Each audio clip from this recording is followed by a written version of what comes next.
النهارده يا شباب هنتعلم ازاي نقدر نعمل حذف لحسابنا على الايمو بطريقه سهله وبسيطه. الناس اللي هي بتشتكي بتقول لك انا حساب الايمو مش عارف احذفه، ما اعرفش بيتحذف ازاي.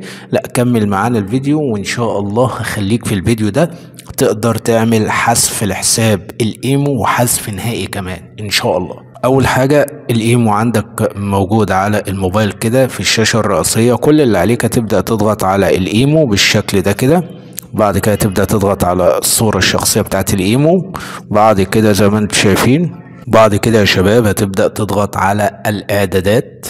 من الاعدادات هتبدأ تختار حاجة اسمها امن الحساب بالشكل ده كده. بعد كده هتيجي عند اخر حاجة هتلاقي مكتوب حذف حساب ايمو، هنبدأ نضغط عليها. هنا بيقول لك ايه بقى؟ حذف الحساب. بعد حذف الحساب ستحذف بيانات التالية نهائية ولن تتمكن من استعادتها، يعني مش هتقدر ترجعها تاني. ملفك وسجل الدردشة، قائمة اتصالك والمجموعات، اصولك الافتراضية مثل الالماس والفاصوليا والاشارات، تاريخ ايمو المتميز. هنقول تقديم الطلب الحذف. بعد هنا هتقول له السبب، هنقول له مثلا وليكن سبب اخر اي حاجه يعني. بعد كده هنقول له السهم. هنا طبعا بيقول لي اكتب رقم التليفون الهاتف اللي انت مسجل بيه حسابك على الايمو. هنكتب الرقم ونرجع لكم تاني. بعد ما كتبنا الرقم هنضغط على السهم الاخضر ده.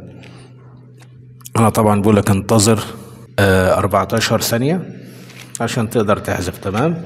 حضرتك بقى عايز تقرا الاشعار ده، اشعار مهم، فما فيش اي مشكله، تقدر تقراه براحتك، اللي هو عند حذف حساب ايمو مش عارف ايه. هنقول الموافقه والحذف. تمام. حذف حساب، هل ترغب بالتاكيد في متابعه بحذف حسابك؟ اقول له احذف حسابي بالتاكيد. تم حذف حسابك بالشكل كده.